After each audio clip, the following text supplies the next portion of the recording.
Hello, everybody. Welcome to the Fruitmarket this evening. I'm Ian from the Fruitmarket team, and I'm just saying a very brief welcome because I've been absolved of any responsibility for biographies, thanks to the cunning co-host tonight, Anna. But just to say, I'm really delighted to be hosting the launch of Samantha Walton's book, The Living World, tonight. Samantha's got a special place in the Fruitmarket's heart and has had a long association with us, one way or another, over the years, and did a wonderful performance at 3 in the morning when we had a Louise Bourgeois all-night event back in 2015 or something. So with slightly less bags under our eyes tonight, I'll welcome Sam to the stage.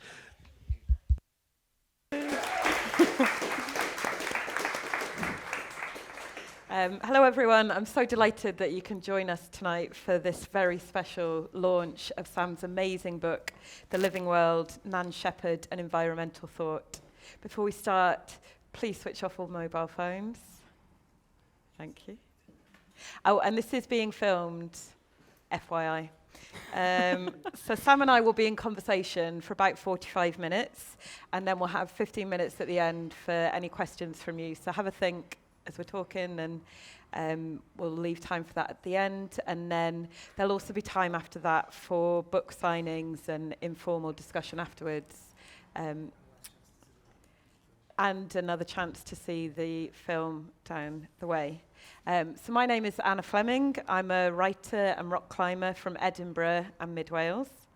This year my book, Time on Rock, A Climber's Route into the Mountains, was published with Canongate. It's a nature writing book about rock climbing, telling of the physical and sensuous relationship you can gain with mountains through climbing. I'm a romantic by training, with a PhD on Wordsworth, creativity and Cumbrian communities from the University of Leeds, which I completed in 2017. Since then, I've been working for the Canongate National Park Authority on a number of projects, including some really great art ones, a fantastic Nan Shepherd-inspired dance project by Simone Kenyon as well, which was an amazing thing to be part of. But more importantly, I'm delighted to introduce Dr. Samantha Walton, reader in modern literature at Bath Spa University. She is co-editor of the ASLA UK journal Green Letters and has held visiting scholarships at the University of Edinburgh, Aberdeen and the Rachel Carson Centre in Germany. She is author of Guilty but Insane, Mind and Law in Golden Age Detective Fiction, and Everybody Needs Beauty, In Search of the Nature Cure. Her first book of poetry, Self-Heal, was published in 2018. Please join me in welcoming Sam.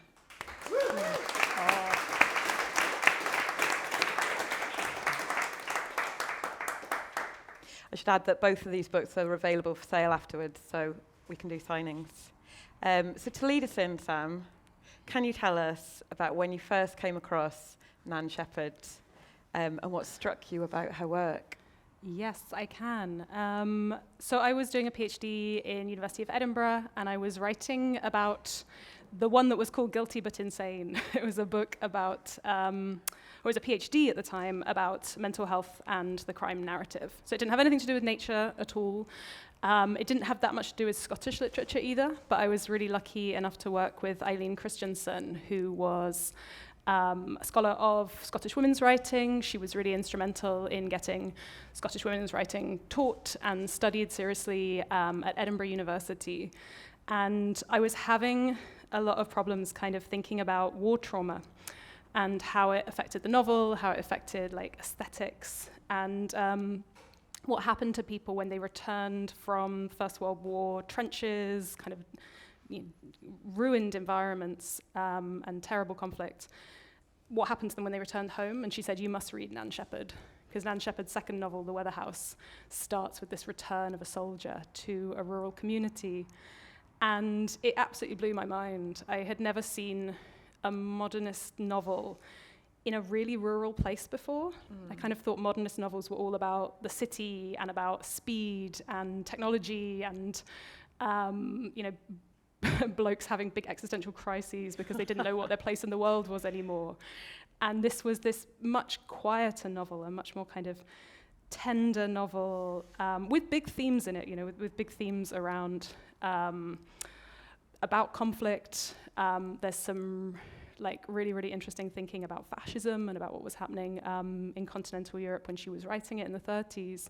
But it took these big ideas of modernism and kind of let them play out in a rural setting. Like a really intense focus on, particularly on women's lives, things I hadn't seen centered in novels before.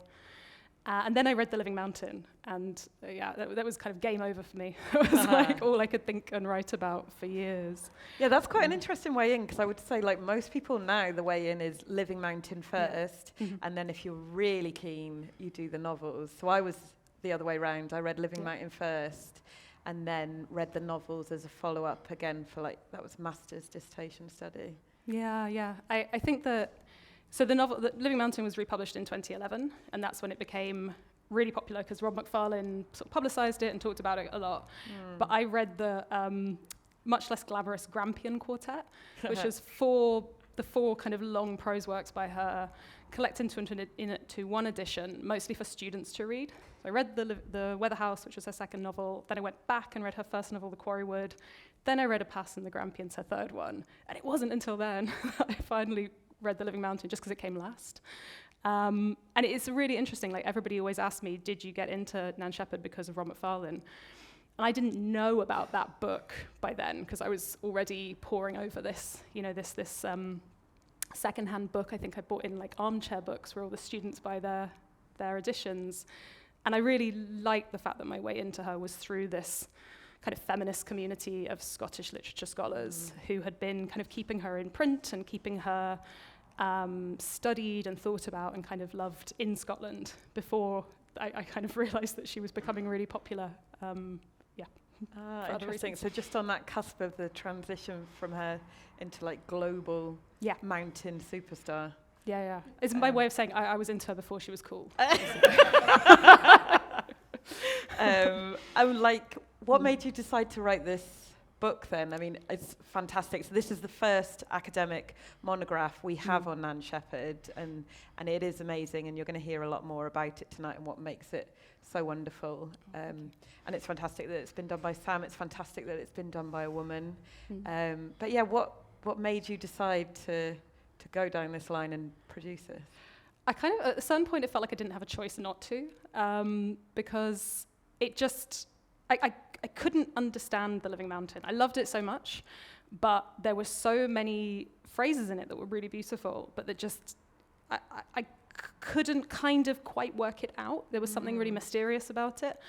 At the same time as it's, like, so immediate and it's so, like, visceral and sensuous and just, like, pleasurable to read. There were just a number of really strange statements in it about life and about the way that things connect and about light, and she kind of returns to this mountain again and again, trying to know it in a certain kind of way.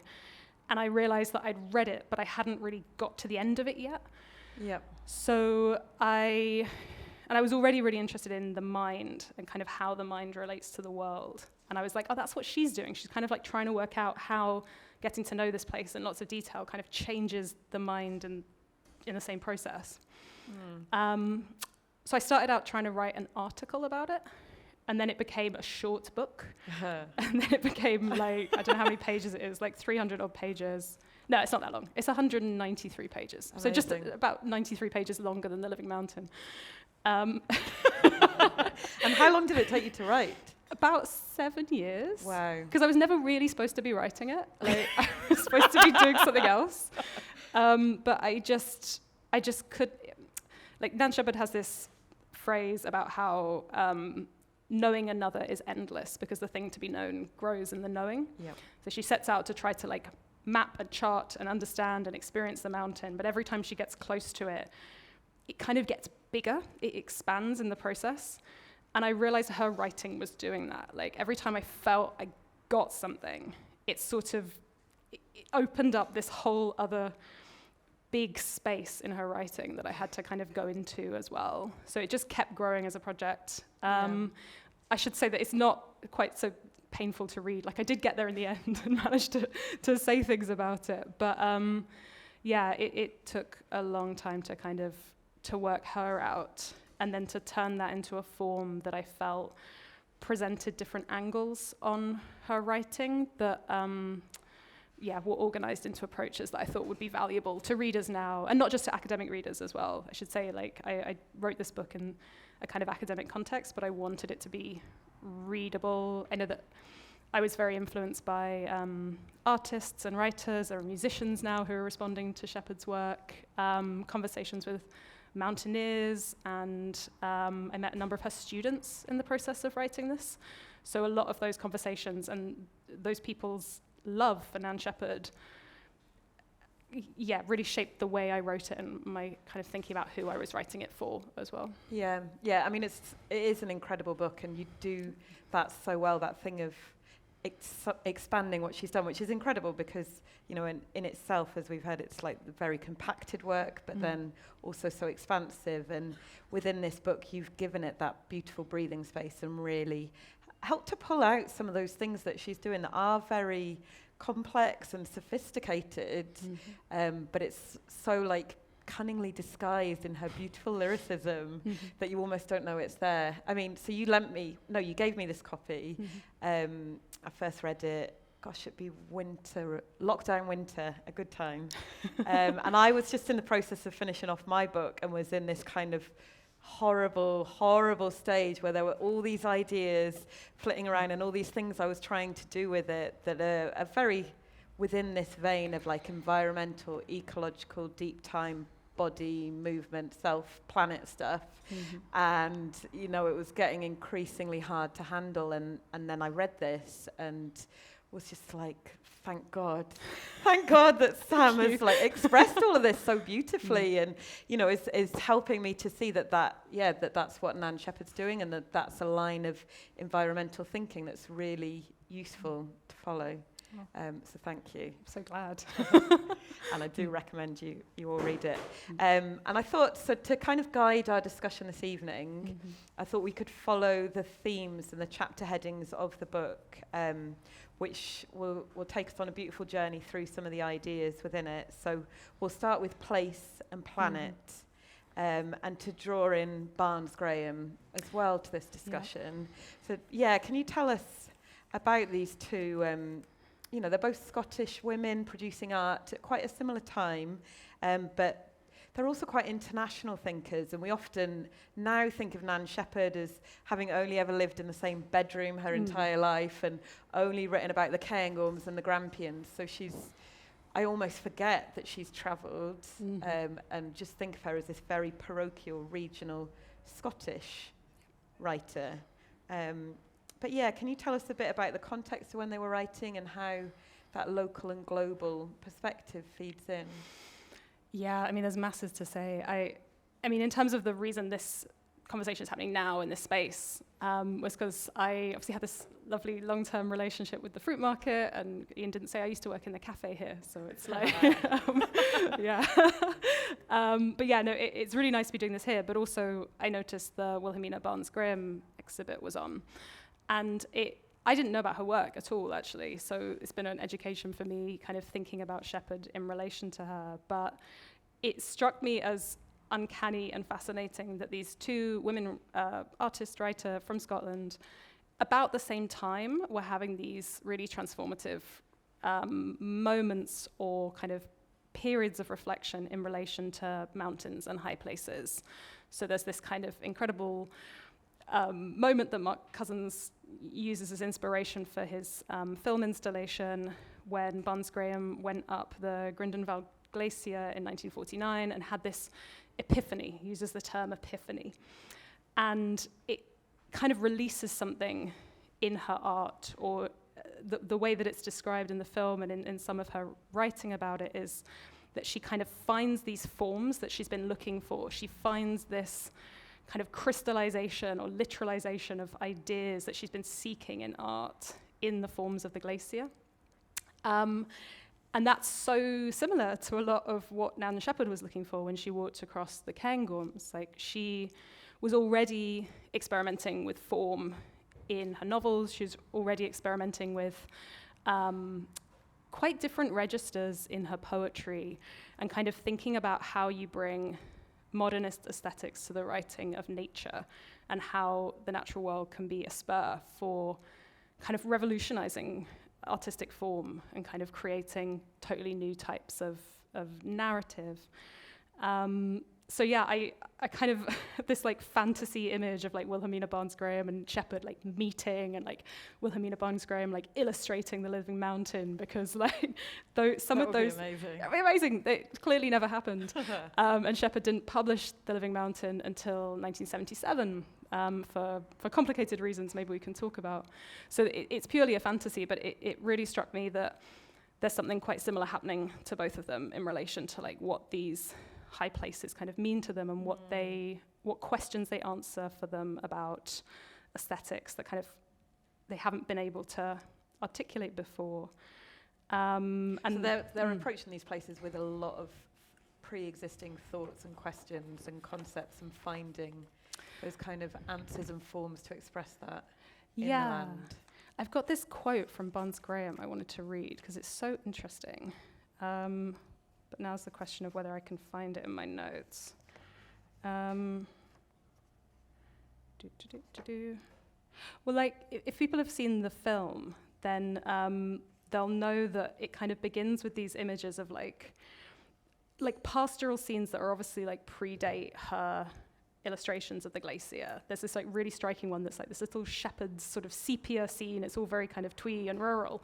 And then the glacier is like coming down in the middle of it with all of these strange geometric forms and this effect of light. And the sort of peasant farmers are looking up at it in a state of complete confusion. And it's like the artists at that time clearly didn't know how to resolve that form of the glacier and kind of fit it into their ideas of the natural, which is like this very sort of safe, this very twee, this kind of very sepia world.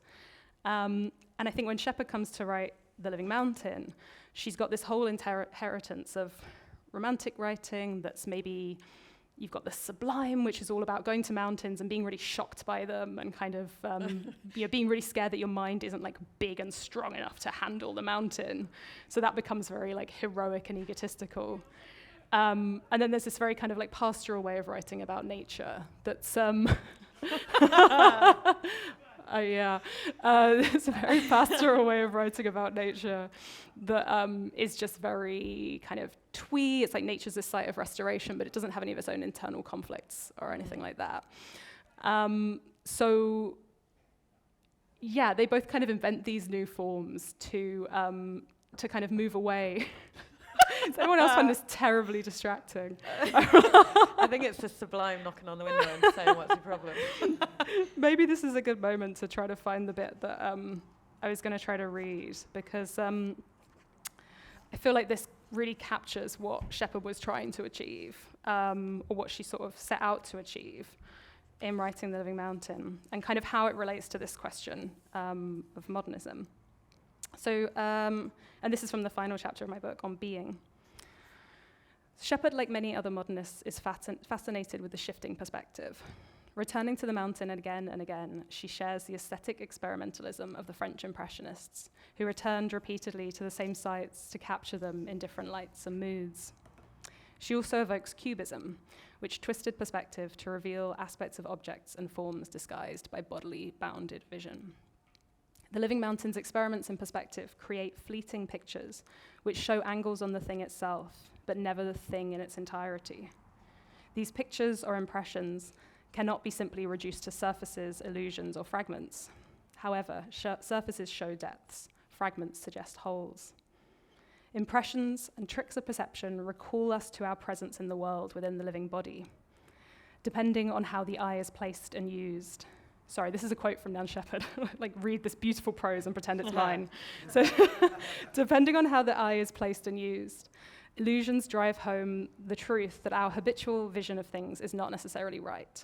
It is only one of an infinite number, and to glimpse an unfamiliar one, even for a moment, unmakes us, but steadies us again.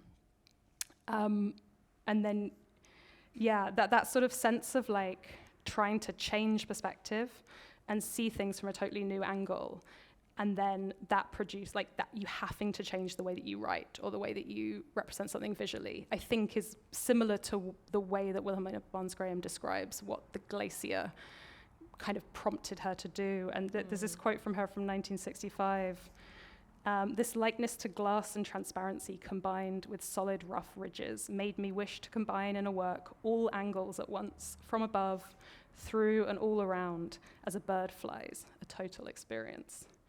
And of course, you can't do that. You can't show everything at once. But like the attempt to do it, I think, is what is setting me off in this kind of way of thinking about the two of them in relation. That's really exciting. Yeah. I mean, that use of the word total there is so Nan Shepherd with her goal to kind of show and feel and experience the total mountain at the end of the living mountain, and that question of perception and how you see the mountain and those multiple shifting lenses we will come back to when we talk a bit more on being. But I want to think about them as women now as well, and I mean, we've mentioned Robert Macfarlane, and there is that slightly irritating habit now where we're having, lost women artists being rediscovered by men, which in some ways it's great to have them back, and in other ways there is slight frustrations there. So I'm just curious, was Nan Shepherd a feminist? Was Barns-Graham a feminist? Yeah, I mean, I don't know Barns-Graham well enough, but from everything I've seen, I assume so. It was absolutely brilliant. The thing about, I mean, if men are going to dedicate themselves to artistic and cultural work, reclaiming and elevating the work of women who haven't had much attention or deserved attention is like a good thing to do. So just get that out of the way. I think one of the problems with the way that Shepherd has been kind of elevated, particularly in the kind of Macfarlane extended universe, is that is that some of that context has been lost. So in my book, I kind of introduce her, I think on page 3, it's best to introduce her as a feminist, because she is participating in this much wider literary movement in Scotland, the Scottish Literary Renaissance, that is all about bringing ideas from international modernism, from kind of psychology, art, science, bringing them into conversation with Scottish culture and Scots language as well, language revival. But she's doing that with a lot of other women as well. There are really significant women of the Scottish Literary Renaissance that get lost with the kind of hyperfixation only on Shepherd. And I think that's a real shame, because people will get a lot out of reading Wilhelmina, who translated Kafka for the first time and wrote incredible novels of really queer novels about women's lives in small Scottish towns. Reading Naomi Mitchison, some of her science fiction, reading Violet Jacob, her really interesting reflections on how women in rural communities experience cinema and the coming of modernity in these really small ways. And I think you can lose that sense of the ecosystem of women's writers if you just kind of highlight one person, as tempting as it is to just highlight Shepherd, because she's so good. I think she is a feminist to the extent that she tells stories that had not been told about women's lives, particularly in rural communities. And there's the whole conversation as well to be had about her as a hiker, as a walker, as somebody who's leading groups of students, predominantly women, out into the hills. She wasn't the only woman walking in the hills at that time. I know that you're really interested in kind of women's mountaineering history as well. Yeah, I've been doing some research into that, and it's just been fascinating to find out, there are all these accounts of women going up Snowdon in 1770, and women then complaining that they couldn't leave at midnight because their guide said they needed to leave the next morning, and they really wanted to get their sunrise on the peak. So there's this whole, I think I'm blaming the Victorians for this, but I think at the beginning of mountaineering culture, around the 1770, 1800-ish, it was a very equal playing field, and men and women were both up on the mountains, walking, enjoying very lavish picnics, the wealthier ones, God. Hung legs of mutton, some of them took with them. Not Shepherd's taste, she was just a water drinker, wasn't she? And then everything just tightened up in that Victorian period, where there was just such a strict moral code for what a lady was and ladylike behaviour and how a man should behave. And I think that must be where mountains became so much more associated with masculinity. And so Shepherd's riding out of the end of that when, there was the rise of the new woman who would sort of be walking her feminism and walking for suffragettes, out of the turn of the start of the 20th century. Yeah, so to see her in that context, obviously so important. And yeah, that narrative that, you know, she was lost and then like a important male writer came along and found her in the bin. It's like very similar to that idea that women weren't walking and now they are, and isn't that great? Like actually there's real histories of access that have been lost and erased, and kind of like, what does it profit us to pretend that women weren't doing those things in the past? Like what does it profit us to pretend that Nan Shepherd has never been successful until this moment? Like she was published internationally in her day. She had like reviews in like New York newspapers, you know, people called her a genius. It's not so much that she wasn't popular when she was publishing, it's more that like the history of women in mountains, it's so easy to forget and then to kind of pretend that we're saving her now, whereas like there's this kind of intervening process where she hasn't been canonized in the same way as people like Hugh McDermott, for example. Yeah. Which I wonder as well is something to do with just a woman living a long time and that kind of length of career and making art sometimes kind of counts against her. I remember Ian saying that Barns-Graham had kind of fallen off the radar a bit because she was making work too long. Oh, interesting. How long? Well, I don't know if I'm putting words in your mouth, but yeah, I had that sense. So like she had such a long career that by the end everyone had got bored of her, which is a shame. Yeah. I know that Nan Shepherd also kind of like was quite humble about her career. She didn't necessarily tell people that she'd published novels, so even some of her close friends in the 60s and 70s didn't know that she'd published novels earlier. So there's something in there around like humility that goes a little bit too far as well. But not that that's the main reason, but I think there's something gendered about that as well, about being quite private about success. Let's delve into her genius now. Okay. And talk about ecology and how she writes about ecology, because I mean this was one of the things I found so striking when I first read The Living Mountain was, you know, I'm a mountaineer and a climber and I do all these things, but mountain literature had never really spoken to me because so much of it was accounts of men going up and having a horrible time on Everest and, you know, like suffering loads. And, you know, it's a lot of it is man versus mountain and it's that kind of culture of conquering. And it's just so much about the sort of sport of climbing that the actual landscape and environment that you're in is lost. And then there's sort of the other... So that's the sort of mountain literature, and then you've got the other trend, which is the more like nature writing, Wordsworth romanticism, you know, which is really trying to kind of capture the beauty and the eye experiencing that beauty and being transformed by it. But Shepherd's doing something slightly different to all of that in terms of how she's portraying that landscape and bringing in the kind of science and aesthetics. Yes, I immediately found this quote that I just want to read because it's so funny. This is what she was writing against. This is from the Scottish Ski Club, which was formed in 1907. And this was their like first opening magazine. The editorial wrote, "I glory in the victory of self and nature, over self and nature. The greatest of all joys, skiing, is this sense of limitless speed, the unfettered rush through the air at breakneck speed. Man is alone. Gloriously alone against the inanimate universe. He alone is man." All of man and nature are capitalized every time. He alone is man, for whose enjoyment and use nature exists. So that's the context in which she was writing. So the ecological perspective on that is ecology is this fairly new science, right? You have like Darwin, you have Haeckel, you have people who were teaching Nan Shepherd in Aberdeen. She studied a course that included literature, but also sciences and geology, or like ecology and geology.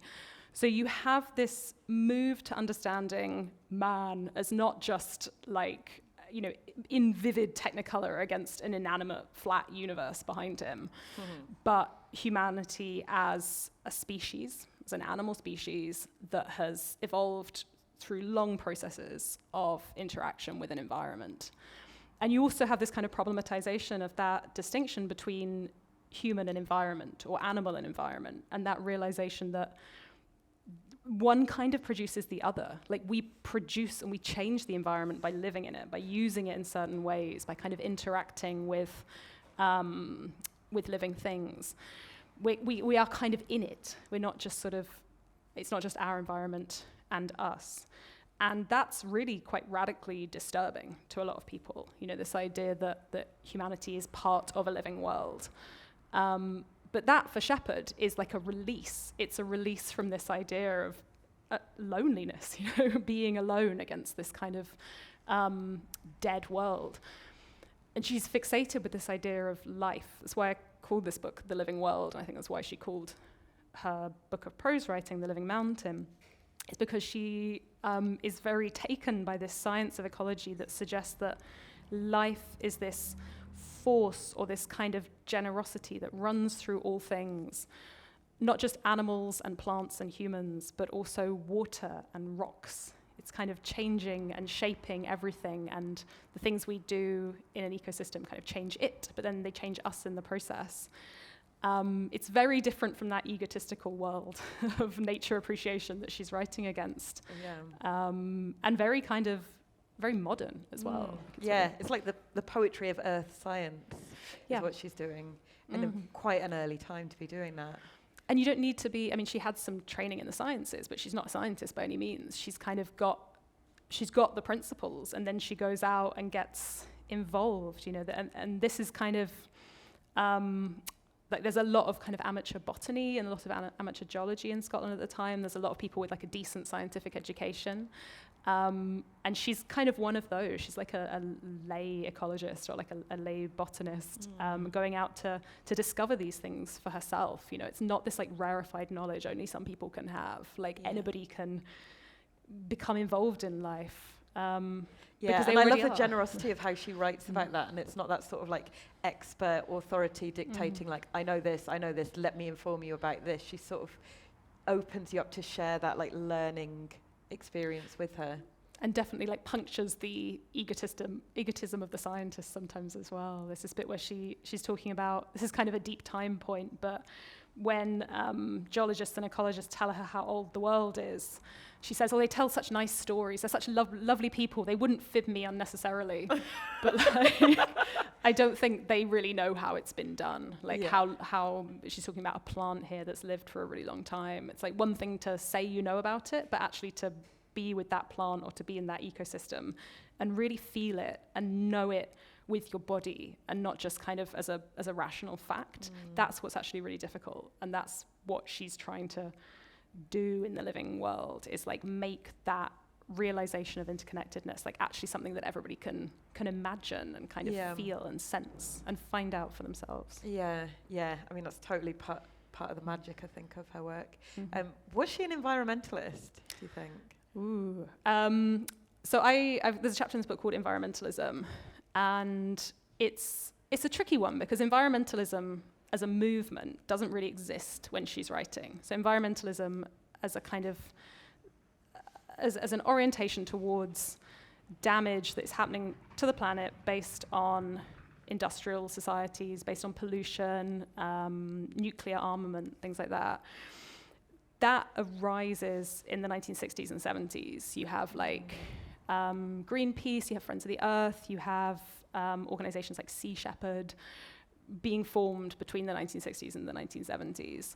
And you have people like Rachel Carson, the amazing scientist, writing about toxicity and pollution, and this sudden awareness that the world is not okay. And it's not just like a localized issue, it's this big interconnected ecosystem level problem. And panic ensues. This is even before climate change is kind of understood properly. So it is a bit anachronistic to say that a book written in the 1940s is environmentalist, because it kind of can't be. I don't know though, it could be part of that kind of groundswell, because like the national parks movement, like they came into being after the Second World War, and that was sort of one of the first acts after it. So there must be that kind of rising energy and desire for it, even if it's not reached that kind of tangible activist happening that came into form in the 70s more. Well, that's where I think she sits, because you already have in the late 19th century, you have like a kind of conservation movement, you have national parks movement, people like John Muir in Yosemite trying to protect specific areas against damming and mining and development. So you have this idea of protecting national heritage type sites or sites of specific beauty and interest. And that's the kind of conservation movement. And then later you have environmentalism. And I actually think Shepard sits interestingly somewhere between them, because she's not interested in just protecting areas kind of in isolation, because she has this ecological sense that places interconnect. And this is why it's quite hard to position her as a parochial writer or a writer who's only interested in one place, because even when she's walking in the Cairngorms, she's thinking about how, you know, the Cairngorms are being shaped by war, for example, or the Cairngorms are being shaped by colonial context. You know, a lot of forestry methods used in colonial contexts were like trialed in the Highlands. She's aware that you can't really section places off because they're affected by things that happen elsewhere, which is basically what the environmentalist movement is about discovering. So yeah, I think that you can read her as an environmental writer, if not an environmentalist because she's not a campaigner, but because her way of writing about the Cairngorms really helps think our way out of some of the contradictions of environmentalism. It kind of orients you to see the world differently and to think about really difficult questions, like how something that happens in one place can affect a place elsewhere, and kind of what our responsibilities are to people and places and ecosystems and kind of more than human lives that we don't know we're affecting, but we can kind of, we are, even if we can't necessarily like tangibly feel it every day. I think she's a writer that can help you imagine like complex entanglements, and it's that kind of imagination that can make environmentalism a lot more sophisticated, a lot more kind of focused on justice, and a lot more, just like a lot more empathetic, maybe. Yeah, it's that sort of nuance and care that's just so written into everything that she does, which, you know, it does take some work to kind of read that and engage with it, and it is challenging in some senses, but definitely really useful. I sort of, now with the writing of Robin Wall Kimmerer, I feel like they're in a very similar vein, where they're sort of, you know, writing from almost this entire way of kind of seeing and being, and a whole language for the land and kind of care for it, which seems very different to other more rationalist approaches. Yeah, absolutely. Whenever people say, I've read Living Mountain, I really liked it, what should I read next? I say Robin Wall Kimmerer. Go and read Braiding Sweetgrass. Sometimes like people are dissatisfied with the way that Shepard writes about the deer economy in The Living Mountain, because that's like the clearest example of an industry that was brought in by aristocrats. It, you know, was these deers were kind of let loose on land that had been cleared in the Highland clearances. It's like produced a catastrophe really for ecosystems and for plants and for other creatures in the Cairngorms. And it would make so much sense for her to be really, really down on deer stalking as an industry.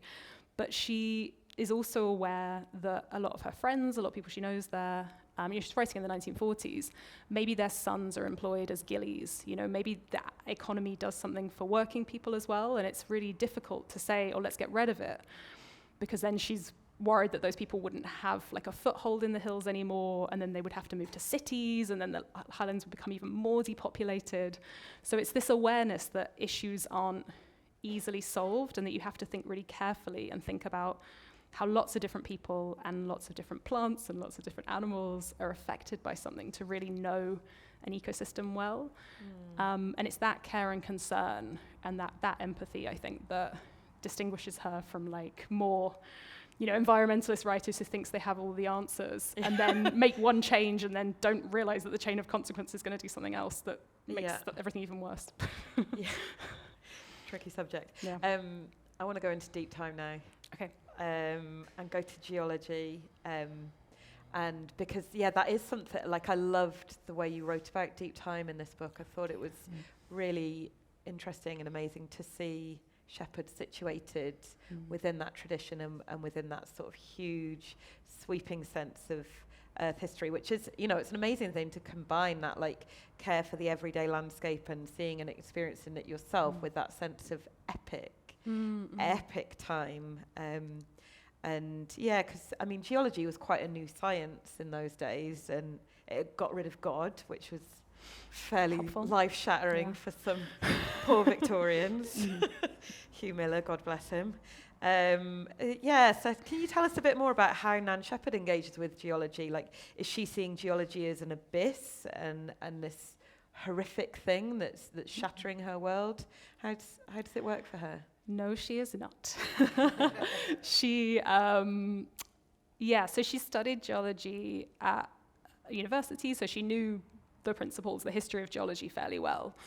And that moment you talked about, that kind of 19th century moment where scientists go to, like Salisbury Crags, right? And they, people like James Hutton, Charles Lyell, they realized that the earth wasn't created in a biblical week, but was formed over aeons through deep time processes, and that humanity's evolution was a part of that as well. That's kind of what Darwin brings.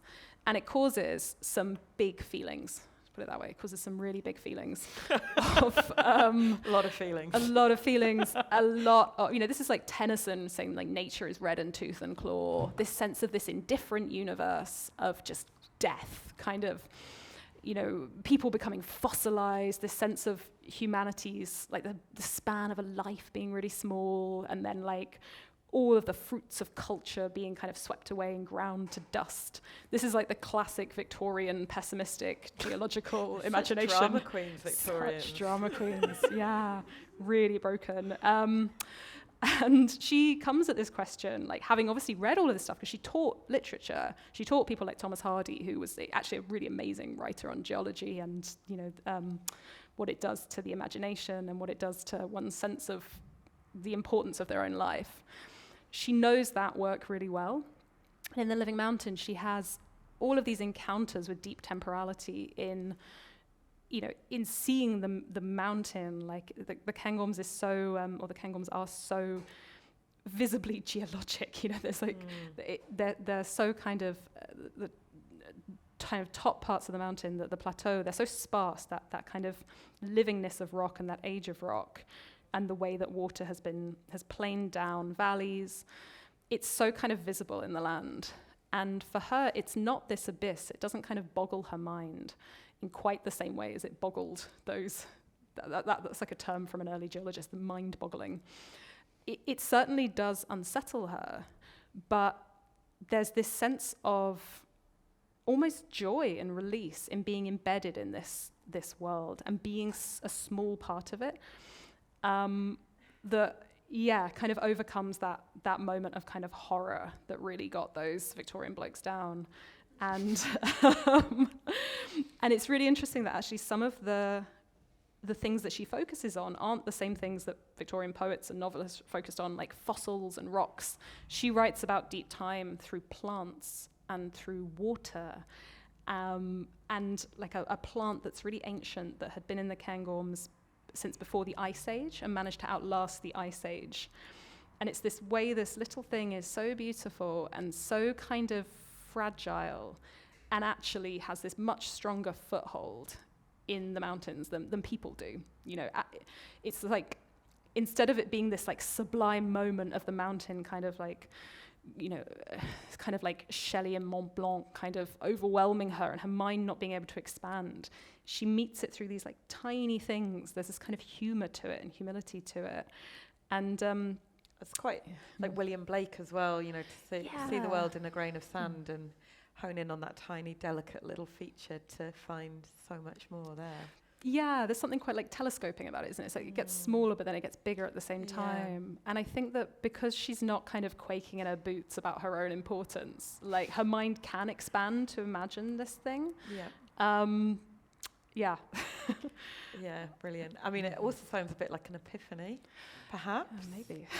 Meeting the flower, which I did want to talk to you a little bit about, that sense of epiphanies in relation to deep time, which ties in quite well with the Barns-Graham video which centres around more of that sense of quite a big epiphany for Barns-Graham in meeting the glacier and seeing all of that. And I wondered about the role of epiphany in Shepherd's writing, where she's capturing a moment of transformed vision.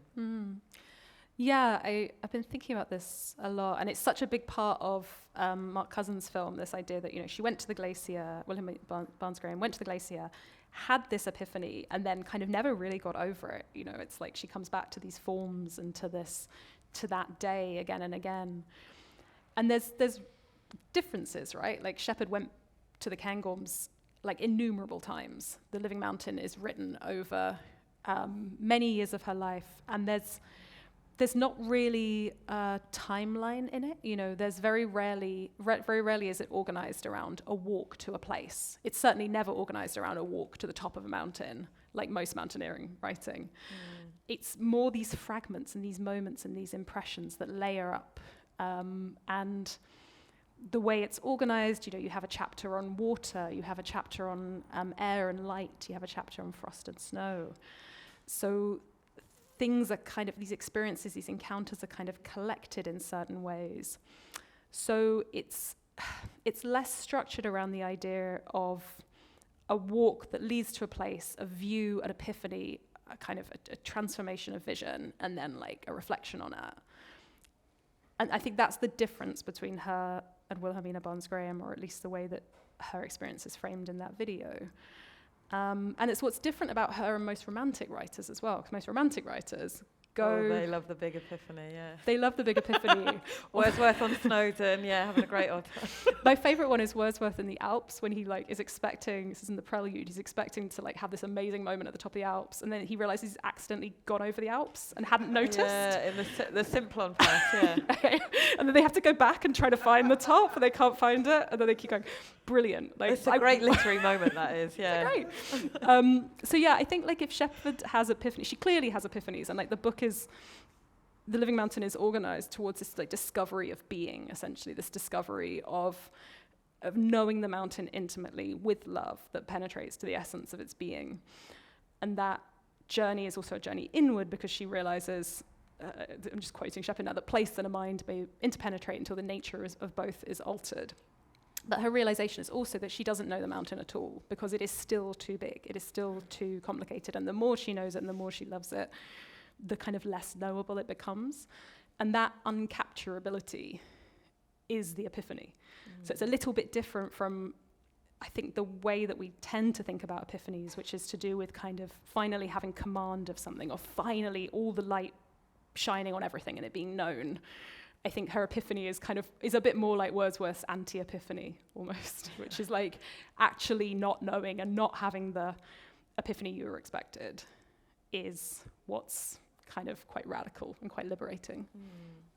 Yeah, it's interesting, tracing that kind of history of epiphany as well, which is so strong for the Romantics, and then really strong within the modernists, who on the face of it are kicking off and rejecting everything that's gone before, but they love their epiphanies. Yeah, absolutely. And The Weather House, her second book, is structured around a sequence of epiphanies, and it's quite fun because each one is so fun. They're all superseded by the next one.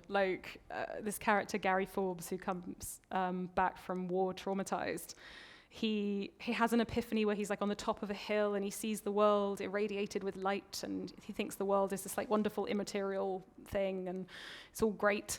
And then he has another epiphany where suddenly everything looks really mucky and gross, and it's and he hates everyone, and he's this real, he's come back to his rural community. He's I hate it here, I preferred the war. And then he has this final epiphany where he realizes that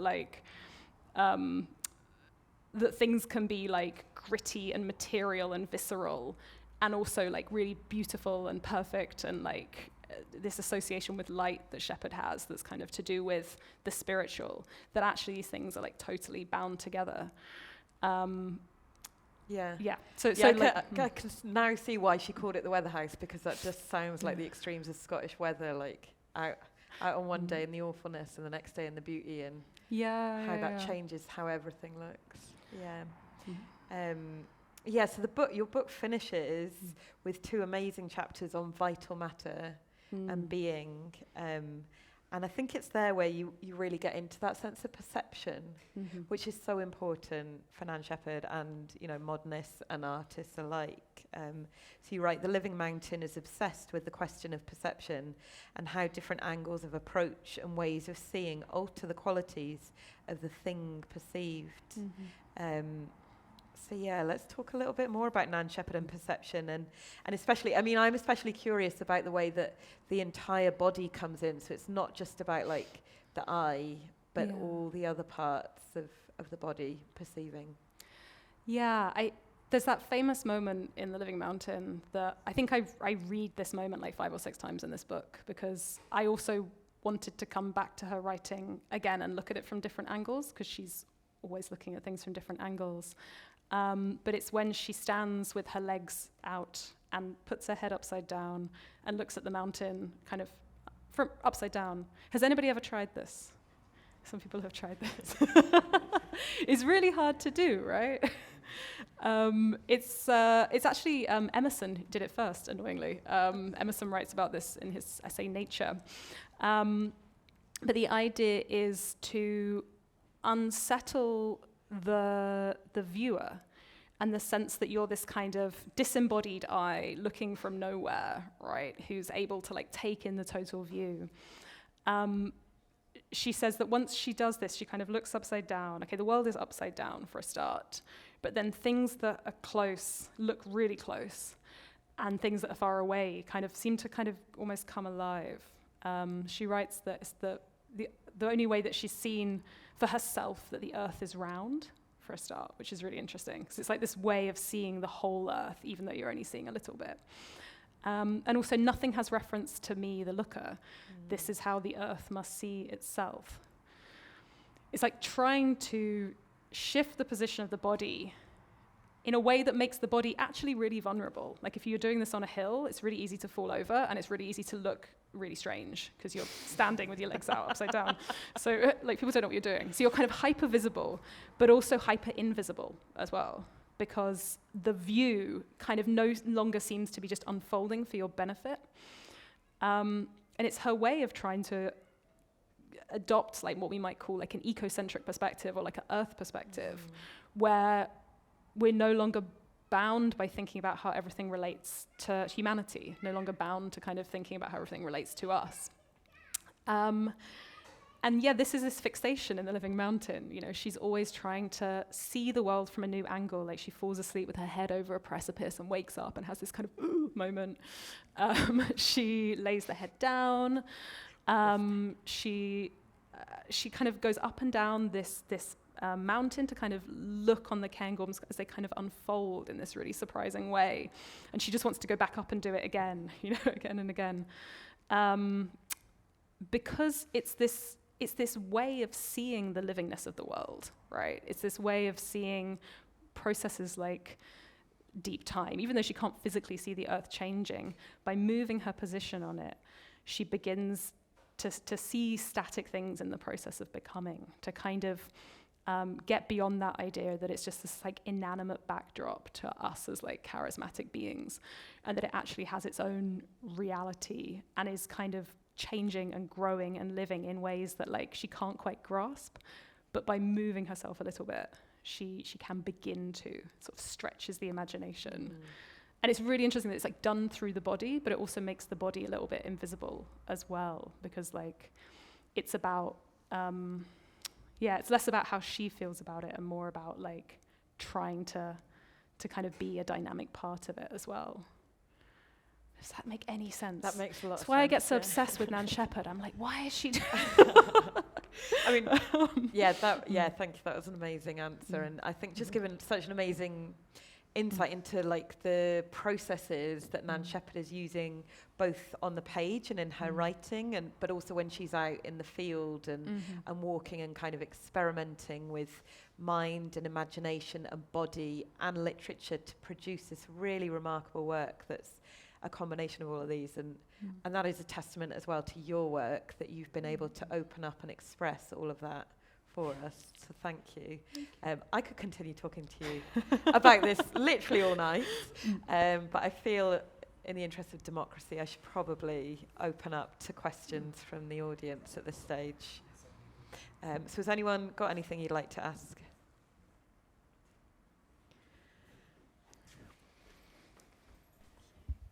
Thank you both so much. That was really interesting. Emily, my friend, and I here were part of a group that brought together PhD students and early career researchers to talk about how we continue to recover Scottish women writers. And the proceedings from that conference are online, so if you want to read the papers, everybody here is welcome. It's open access on Scottish Literary Review, just a little plug. I wondered if you could talk about some of the claims that get thrown around about Shepherd as somebody who was very lonely and went to the hills to express her sexuality. I feel like these things are thrown around so often nowadays, sometimes by the men or the man that you talked about there. And I kind of wondered how, I know you have some opinions about this. I'd really like to give you the floor. I'd really like to hear you talk about them, please. Yes, thank you Great so question. much. I was like, did you read my salty tweets about this?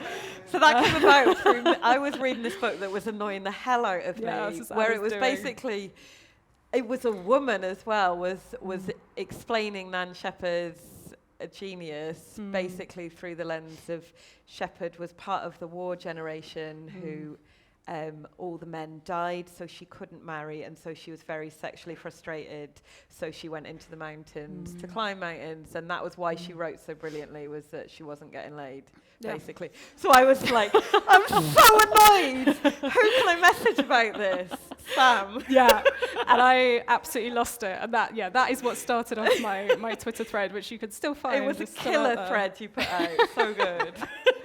Yeah, so that's the prompt, and it is actually so annoying that I think I do originate it, or I find the point of origin with Macfarlane and that introduction, and to the Living Mountain, where he talks about like legitimate points, like she didn't have a family to support, so care work takes up a lot of time, so presumably that lack of certain kinds of care responsibility opened up space to be in the mountains. That's fair enough, materialist feminist reading of her work. But the sexuality thing really bothers me. I mean, it's not like she tells us anything about her life, really, in any of her writing. We don't really know. Like, we know she wasn't married, we know she didn't have kids. That much is covered. I have spent a lot of time with Nan Shepherd's work, and I don't know really anything about her private life, her love life. It's fairly true, The Quarrywood, her first novel, her letters suggest that was fairly autobiographical. She did have an annoying crush on a guy, or a crush on an annoying guy at uni who did do what Luke does to Martha.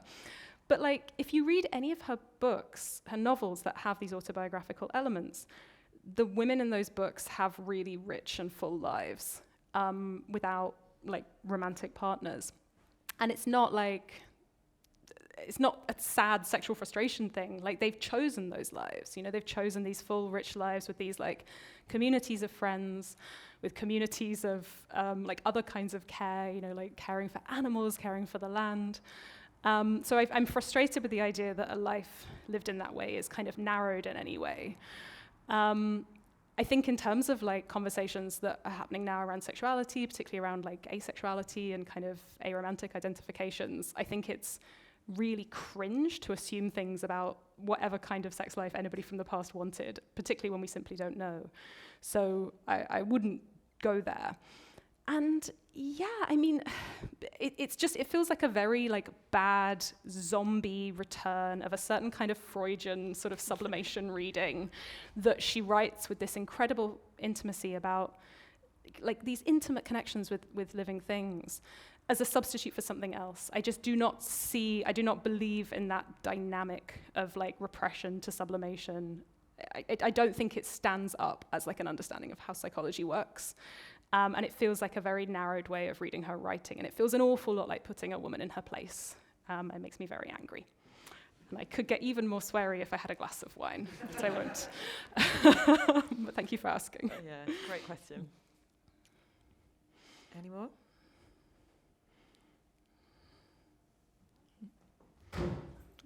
You okay?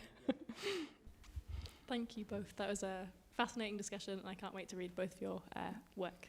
A hopefully straightforward question, but you talked a lot about Shepherd and her writing and her relationship with nature, but how has your experience of studying her work and digging in changed or affected your relationship with nature, or how you go out and observe and engage and spend time in the hills or in flatter places?